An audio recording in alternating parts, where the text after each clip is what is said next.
imanu billahi wa rasulih, ni kumwamini Mwenyezi Mungu na mjumbe wake, kwa maana jambo zima linalohusiana na suala la imani.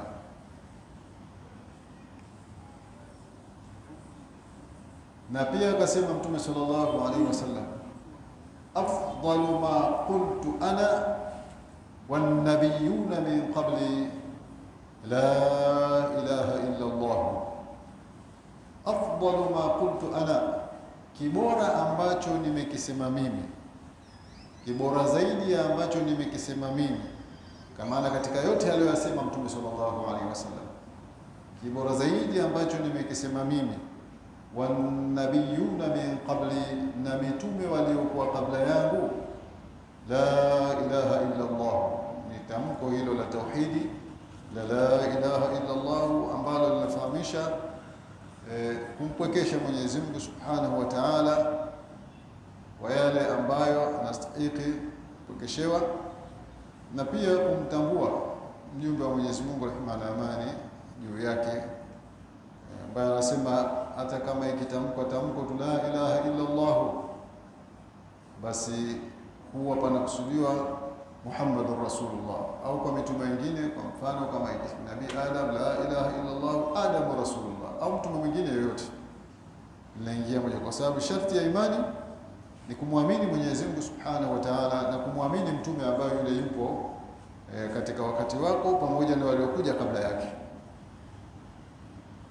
Hapa katika darasa yetu tulipokuwa tuliendelea katika mambo ambayo bwana huyu baada ya kutufunza mengi akatufunza katika mambo ambayo hapasemwi kuambiwa Mwenyezi Mungu maneno hayo. Miongoni mwa hayo akatuambia katika darasa ambayo imetangulia hapo, ilisema ya kwamba wala yuqalu mata kana, wala yuqalu mata kana, wala Mwenyezi Mungu hapasemwi kwa Mwenyezi Mungu, yani kuambiwa Mwenyezi Mungu, kuulizwa pengine mata kana, muda gani alikuwepo, muda gani alikuwepo Mwenyezi Mungu. Ni swala ambalo hilo kwa Mwenyezi Mungu Subhanahu wa Ta'ala haliulizwi. Kwa nini?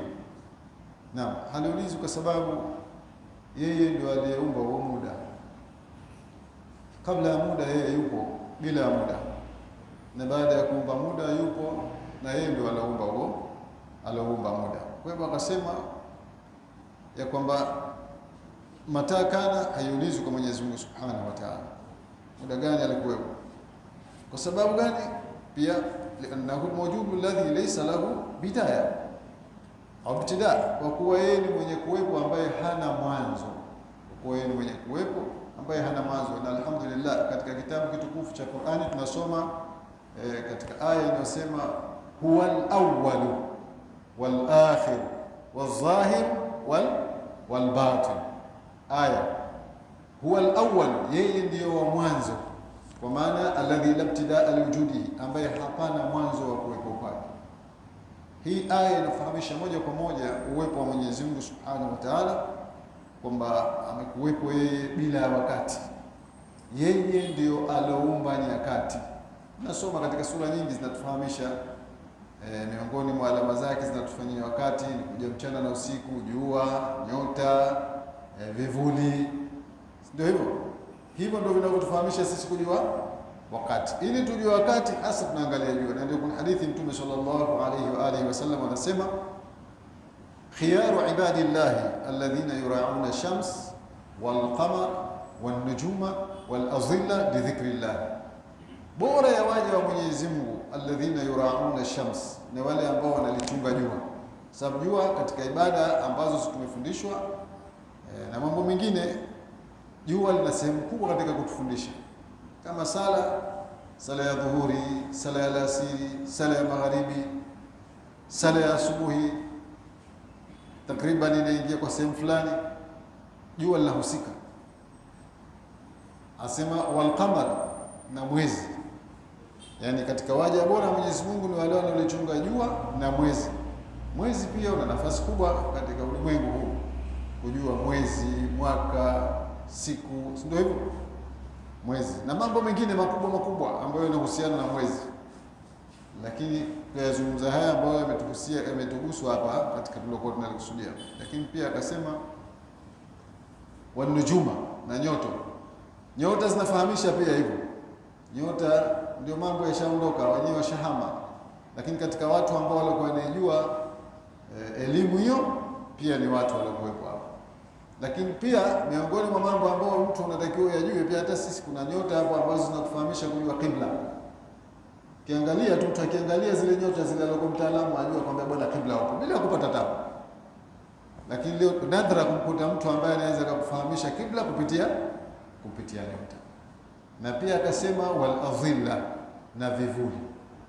Kivuli kinafahamisha ibada. Ili ujue uzuri ya dhuhuri, tumefahamishwa dhuhuri inajulikana kupitia kivuli, sio saa. Saa ni bid'a, sijui kama ni hasana au sayyi'a, lakini mimi naona ni hasana saa. Ila tu wale wengine wanatudanganya, wanakutuambia kwamba Mtume sallallahu alaihi wasallam anavaa saa mkono wa kulia kwamba ni sunna, wakati Mtume sallallahu alaihi wasallam hajavaa saa. Kwa hiyo itakuwa natudanganya. Kwa hivyo muda unachungwa vipi? Wa sala ya dhuhuri. Sala ya dhuhuri nao inachungwa kupitia kivuli pia. Kivuli jua likimili, kivuli kile kimewekewa, kuna dhillul istiwa.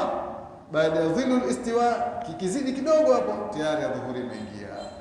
La asiri kivuli kikiwa mfano wake na kile kilichokuwa kimepatikana cha istiwa, la asiri imeingia. Huna haja ya kuangalia saa, vipimo hivyo. Kwa hivyo akasema khiyaru ibadillahi, waja bora Mwenyezi Mungu, alladhina yurauna shams, ni wale ambao wanalichunga jua, wanujuma walqamar, na mwezi, wanujuma na nyota, waladhilla, na vivuli, lidhikrillahi, kwa ajili ya utaji wa Mwenyezi Mungu, maana kwa ajili ya kumwabudu Mwenyezi Mungu.